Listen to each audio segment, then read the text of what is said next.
hail the 45 RPM vinyl. Yes, the 45 RPM vinyl. Not enough people in the vinyl community celebrate this little piece of wax that we call a 45. Yes, we have symbols to it. We wear our symbols with pride that we love 45 revolutions per minute just as much as 33 revolutions per minute. We love our 45s. And folks, I know I'm being silly, but it's very true. Not many people in the vinyl community talk about 45 RPM vinyl records. 45 RPM records, the little brother of the big 12-inch record. The inferior mini 2-track attack dog, the 45. Yes, the donut hole of records, the 45. The 45, the tiny titan of big-ass spindle power. Yes, it's so big and so powerful, it needs a special symbol to make it work, to make it rotate, to make it gyrate and revolve. Yes, the 45, the majestic midget of quickies. Quickies, quick, back and forth, quickie, ooh, in and out, quickies. Yes, the vinyl 45, the vinyl shrimp of shredding magic. Yes, the 45, the little bastard of LP fornication, the 45. And we pay honor to it today, folks. Yes, and that's what I'm doing today, folks, because I have this box.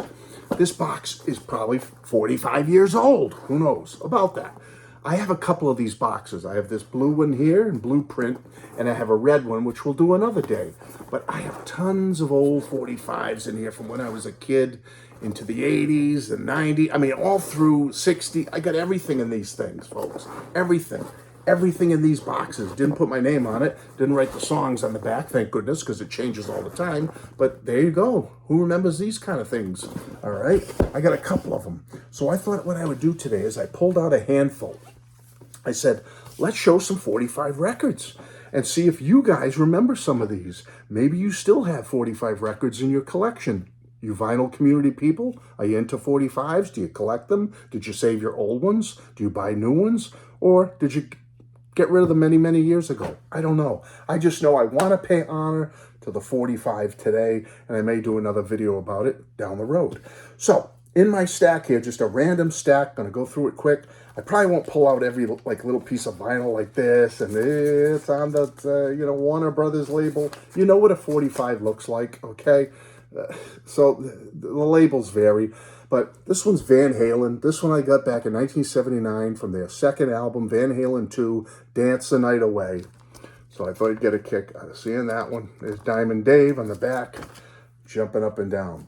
Also, around the same time, this was the Blues Brothers.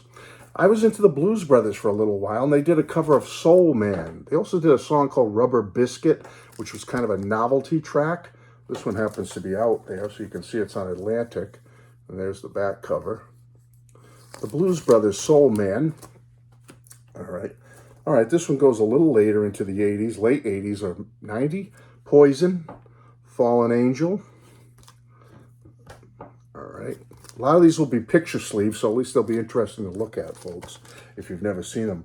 This is a rarity. 1985, when the Chicago Bears played the New England Patriots in the Super Bowl, the Bears trounced the Patriots, but thankfully the Patriots have quite a few Super Bowls, thank you, Mr. GOAT, Tom Brady, since. We've got our share of trophies now, but back then we were humiliated by the Bears.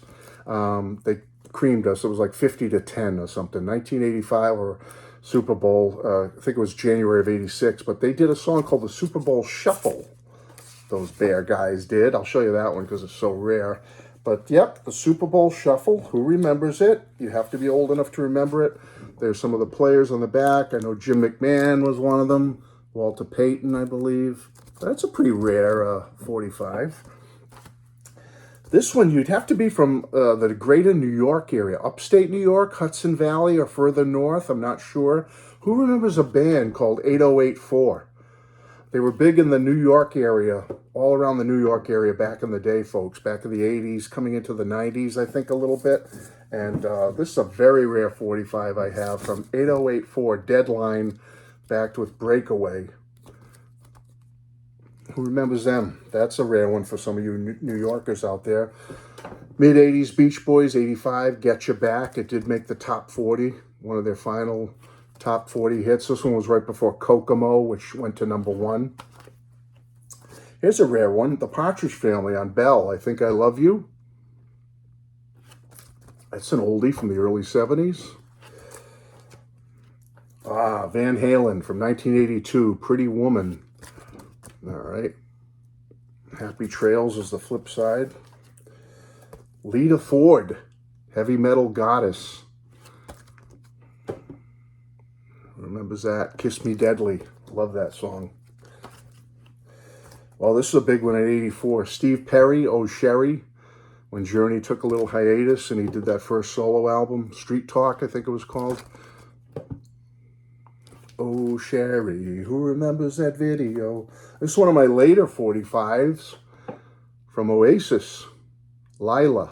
Really good song, and I really am a big Oasis fan, so when I had the opportunity to get a 45 of theirs, I'll grab it if I see it. I happen to see Lila, and I grabbed it. That's, 2000s, obviously.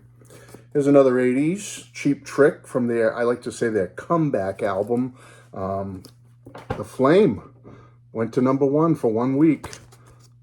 Might be their only #1 song. Billy Idol. Guitar player, the great Steve Stevens. Rebel Yell. Who remembers Rebel Yell? By Billy Idol. The Outfield, one of my favorite power pop bands from the 80s. All the Love.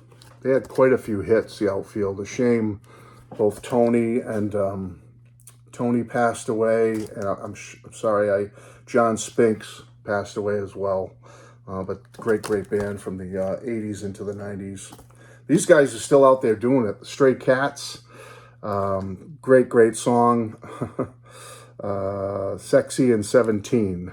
Who remembers that one? It's from their second album here in the States. Okay, you'll remember this one, the Go-Go's, Our Lips Are Sealed.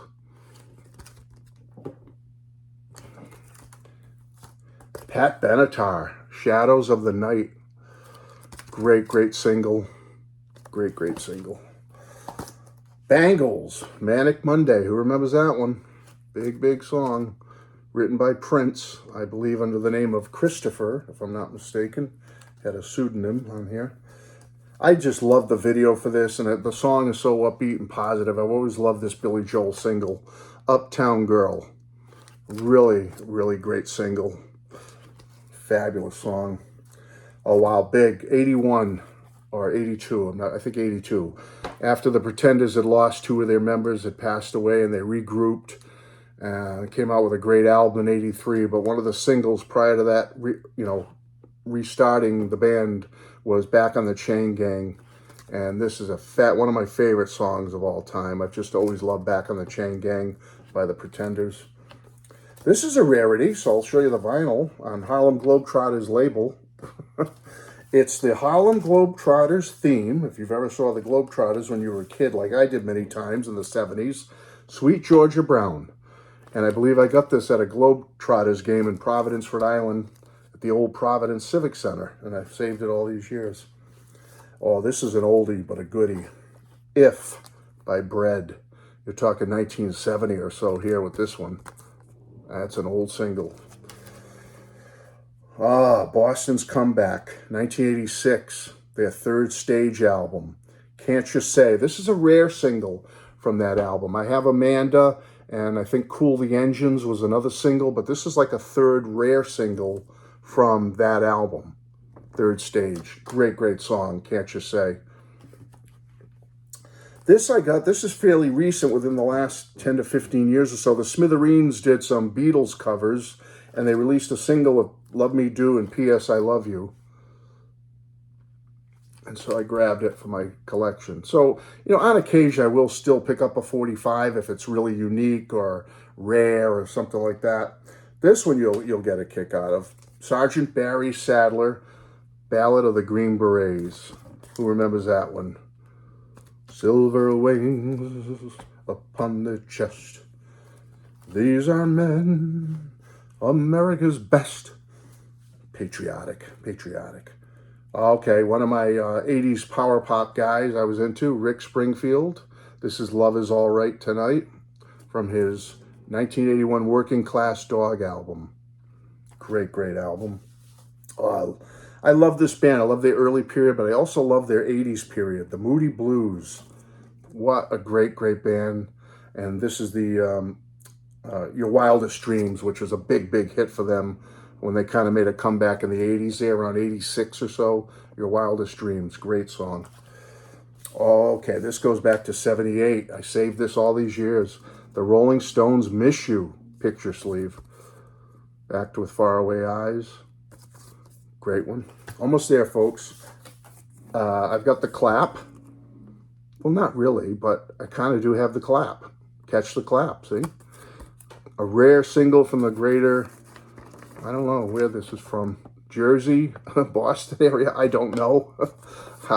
I think one of my buddies, Alan C. Records, might have given me this, and I loved it so much I put it right in the collection. Love it.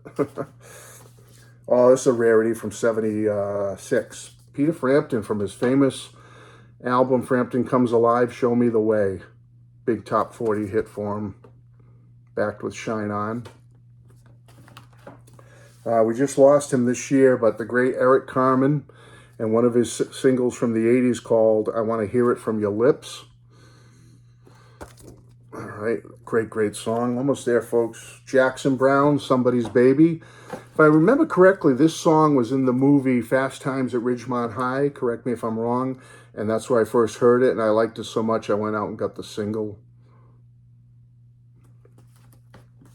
Oh, great one from 86 or so. Queen, One Vision. After their phenomenal performance at Live Aid, this was like the first piece of wax or new recording of theirs that came out after Live Aid. One Vision, kind of singing about Bob Geldof and his vision of putting on Live Aid to help, you know, the people across the water or so that were starving and needed help.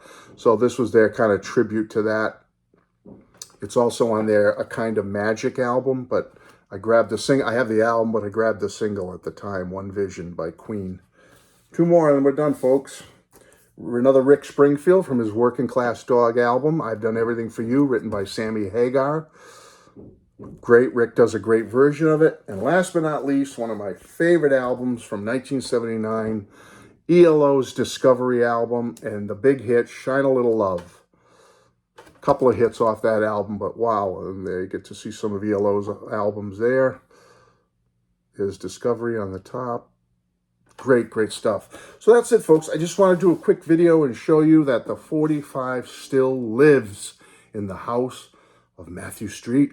And I will be back. And if you like this, I'll be happy to grab another stack and we can go through them again and show you some more 45s. Because you know what? The 33 1/3 gets all the attention. But these little guys, they need love too. Love you all. Bye-bye.